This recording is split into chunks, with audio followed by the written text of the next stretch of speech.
chère communauté, on va aujourd'hui faire un tour d'horizon complet sur Realty, avec toutes les informations qu'on peut avoir et celles qu'on n'a pas malheureusement, qui s'accumulent de manière impressionnante. Donc, la répartition de la semaine 43 a été versée il y a quelques heures, ce qui me permet d'en tirer immédiatement un certain nombre de conclusions. Donc, comme d'habitude, je vais partager. Vous voyez, vous voyez où on en est, semaine 43.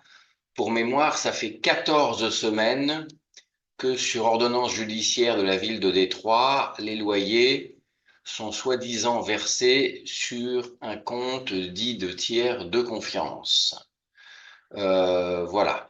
On sait toujours pas clairement qui verse quoi, combien il y a dessus à aujourd'hui, et on n'en voit pas le bout. On sait qu'il va y avoir une audience, une rencontre avec le juge aujourd'hui même.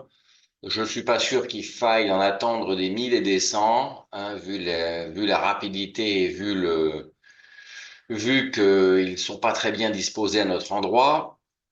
Mais enfin, voilà 14 semaines que les investisseurs ne touchent strictement rien de la part des locataires de Détroit. Le montant total du manque à gagner se situe en rouge. Et oui, 2 478 000 $ de loyer. C'est un montant théorique, bien entendu, qui n'a pas été versé aux investisseurs. Donc voilà, les Shadocks en sont de leur poche pour 2 478 000 $.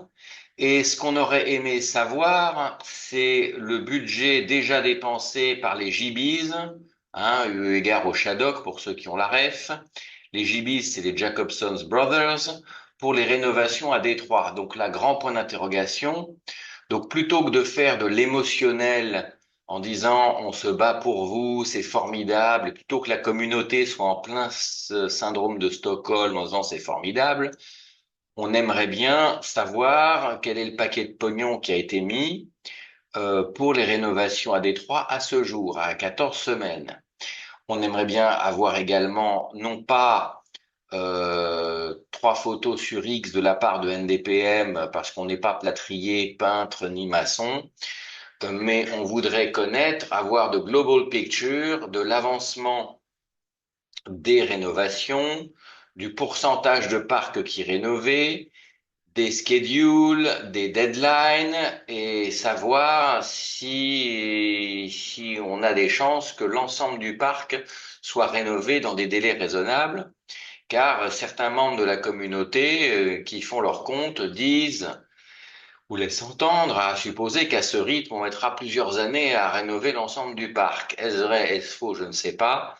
Mais il serait très bien qu'on nous donne un petit peu ces données au lieu de s'abriter derrière l'argument imparable, il n'y a rien à voir, c'est secret défense puisqu'il y a des litiges en cours.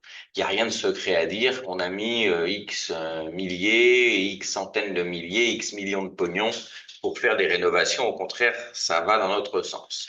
Et surtout, ça ferait une balance par rapport aux pertes avérées des investisseurs, donc 2 478 000 $.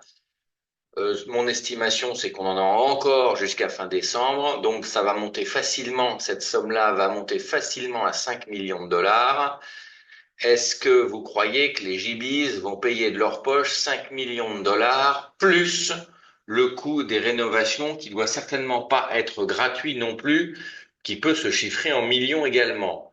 Tout ça, c'est pas dit. Et ce qui n'est pas dit alimente les pires spéculations. Donc, je vois pas l'intérêt de pas dire. Bien, revenons tout de suite à notre tableau. Toujours 90 000 $ de versés à peu près.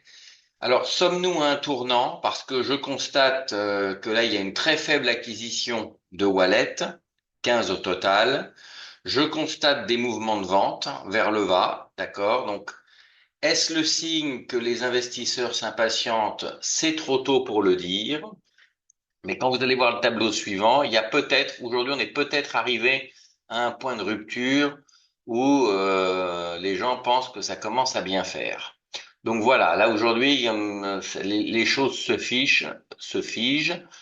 Il y a très peu d'acquisition de nouveaux wallets et des mouvements de vente, hein, hors des trois qu'on voit très bien ici. Voilà.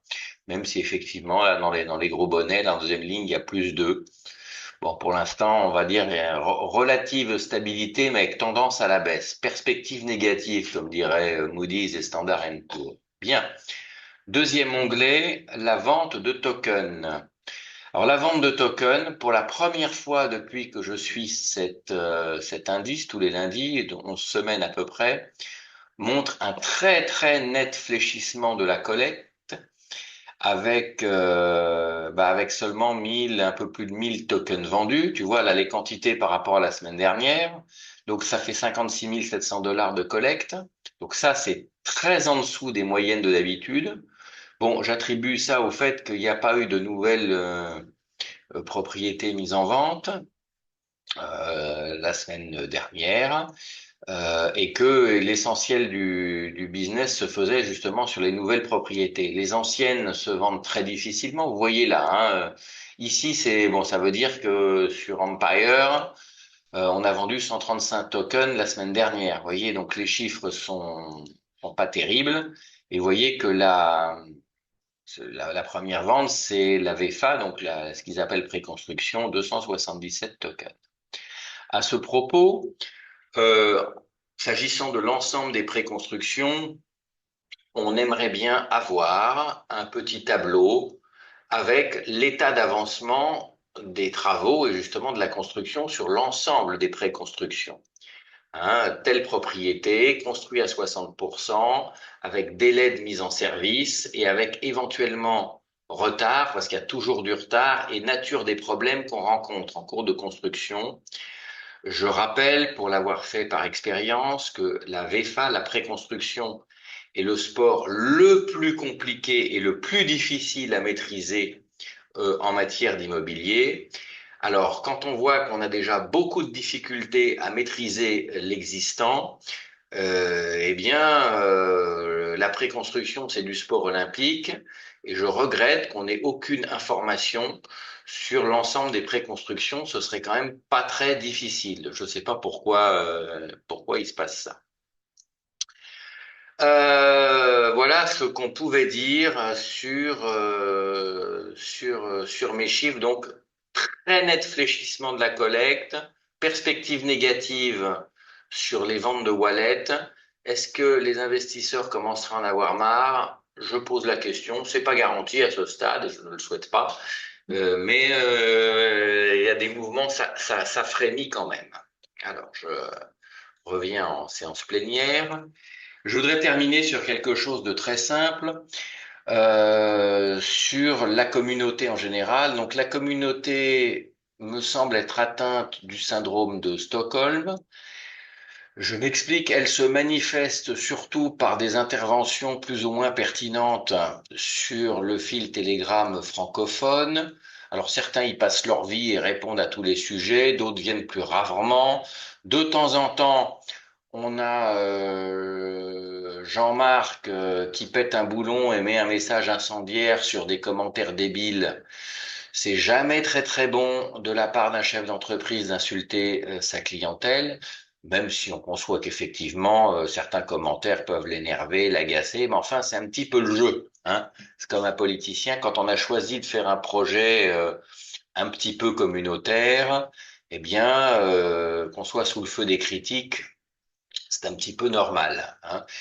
Et puis dire aux clients qu'ils connaissent, qu'ils ont une ignorance crasse de l'immobilier, bon, il faut être, à mon avis, un peu plus modeste, car quand on se dit professionnel et qu'on a fait les conneries qu'ils ont faites en matière de gestion du parc, la modestie ne nous tue jamais. Donc, également, une petite musique se répand sur ce fil Telegram, comme quoi, par exemple, 9 et 10%, ces rendements merveilleux sont la contrepartie de risques considérables pris sur Détroit avec des populations de classe moyenne plutôt vulnérables, etc. Je ne suis pas du tout d'accord avec ce point de vue. Quand l'immobilier, justement, est fait de manière propre, méthodique, et qu'il n'y a pas de trou dans la raquette, c'est un des placements les plus sûrs qui soit. Alors, on n'est jamais à l'abri des merdes, c'est entendu. Il y en aura toujours. Il y en aura toujours, ça c'est clair. Mais pas dans des proportions affectant 70% du parc, plus toutes les préconstructions, les changements, les swaps, les annulations, etc. Donc ça, c'était la première chose sur laquelle je m'inscris en faux. Et la deuxième chose, c'est que on voit régulièrement des commentaires à la gloire des Gibis en disant c'est merveilleux, ils prennent des rénovations à leur charge, etc. Pour moi, il n'y avait absolument aucun choix. C'était ça ou tuer Realty. J'ai présenté les chiffres. Les conneries sur Détroit coûtent des millions de dollars aux investisseurs. Si en plus on leur avait dit, bah, maintenant vous allez payer l'ensemble, vous allez payer d'autres millions de dollars pour faire des rénovations qui auraient dû être faites normalement au fil de l'eau, etc., je ne suis pas sûr que Realty aurait survécu. Voilà. Nous voulons tous, finalement, c'est notre intérêt d'avoir que Realty s'en sorte. Mais pour moi, ça ne se fera jamais grâce au compromis, à la compromission et jamais grâce à la complaisance. On doit dire les termes, on doit nommer. Quand on travaille comme des blaireaux, quand on est incompétent, je n'hésite pas à le dire et c'est bien ce qui s'est passé pour Détroit. Par ailleurs, l'entreprise ne montre aucun signe de vouloir se structurer de manière professionnelle et je pense que personnellement, ils ne le feront pas. Donc, on restera en mode familial, paternaliste, sympathique et tout ce qu'on veut, mais en aucun cas en fonctionnement de grande boîte ou alors c'est un process qui prendra des années et des années. Et dans ces conditions, des problèmes similaires à Détroit, il y en aura d'autres, c'est inévitable, c'est mathématique, ça peut pas se produire autrement. Voilà mon analyse pour aujourd'hui. Salut!